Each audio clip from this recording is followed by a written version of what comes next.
Star Fox Guard is awesome. This is a total surprise. Going into this odd Star Fox spin-off, I did not have high hopes. Originating as a glorified tech demo made by Nintendo and then given to Platinum Games to be turned into a full game, I highly questioned whether or not this would turn into a worthwhile experience, and being bundled in with Star Fox Zero for collectively no more money than an ordinary title did not give me much hope.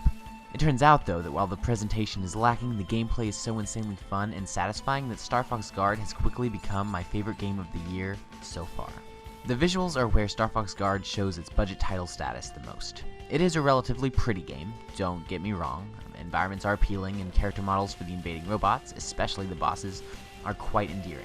But there are not many of these environments, nor do the models actively impress. The game is easy on the eyes, does a good job of setting the tone, and makes everything easy to see, but nothing here shows the developers going above and beyond. It is simply functional, not remarkable. There is not much to the music either.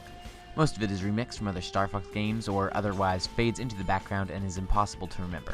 The music always fits the tone and what is happening, but nothing is very notable or interesting in its own right. The story is kind of nothing as well. Slippy Toad's uncle, named Grippy Toad, is starting up a mining company and brings you on to control security. Robots keep attacking the mining base, Star Fox and team stop by for a brief cameo or two, and Slippy hangs around to give you advice. Eventually you find out who is sending the robots, and that's it. It's quite dull. I cannot say I expected much out of the story here, but for the amount of dialogue, the game really could have used some more humor and character. Fortunately, all of this starts to slip away once the gameplay kicks into gear. It is interesting to see how Nintendo has handled the gamepad in past games, as it can be hard to focus on two screens with different information at once. Some games, like Super Mario Maker, make it so that you can focus exclusively on the gamepad. Others, like Splatoon, make it so that you have to look at the gamepad for an extremely limited period of time, or when nothing's happening on the top screen. And then there's the rare game like Zombie U, which uses the idea of splitting your focus totally between the TV and gamepad screens to build tension and introduce challenges. It's a risky strategy, using an inherent design flaw of a console as a core part of the gameplay, but when it works, and Star Fox Guard works. Your job is to protect the center of a mining base. You control 12 cameras spread throughout, and you can move where they are pointing with the control stick. To switch between cameras, you must look down at the gamepad, which has a top-down map of the mining base, and touch the camera you want to control, which cameras are numbered from 1 to 12, both on the TV and on the gamepad map.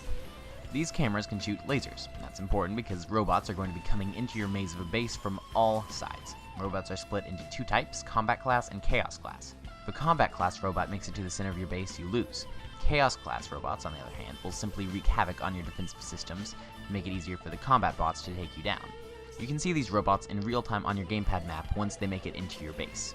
Chaos robots show up as yellow, while combat robots show up as blue. It's your job to take out these robots with your lasers, ideally before everything goes to hell. Now, there's a huge amount of enemy variety and thus a huge amount of possible enemy combinations. Levels never feel like repeats. New concepts are introduced regularly and are combined in interesting ways. It's all an absolute blast. Trying to keep an eye on every camera while having to look down at your gamepad to switch between which camera you are controlling, trying to look out for enemies on the TV while glancing at your gamepad to see whether any already got into the base. It's all a frantic, exciting experience. Now, it's hard to say how challenging the game is. I rarely lost the level multiple times during the main game, but every time was extremely close, meaning I felt I could do it on the next attempt, and I usually did. Most wins are extremely close as well. Close calls are constant though, and by the midway point of every stage you can feel yourself losing control. It's terrifying and exciting, and there are few games that inspire such an audible sigh of relief after every single level. Bonus stages are noticeably harder than the main game, and surely some user-created levels will include a solid challenge, so those who want some punishment should get just that. Now, by destroying robots in levels, you gain precious metals.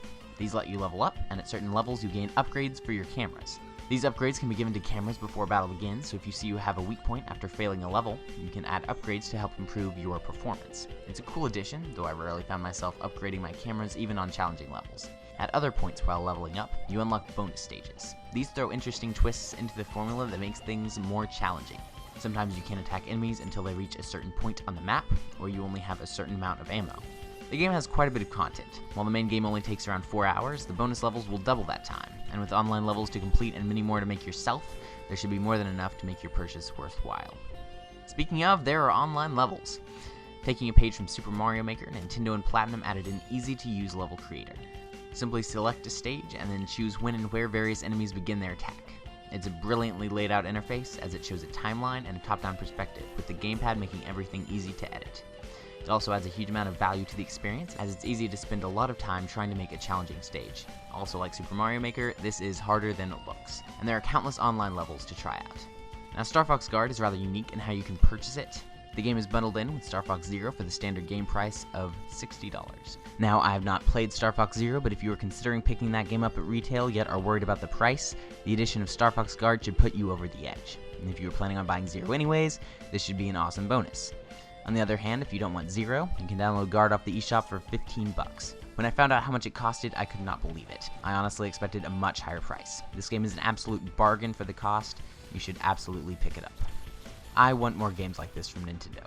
The visuals, music, story, and characters are all relatively bare bones, but the gameplay is so fun and creative, I just don't care.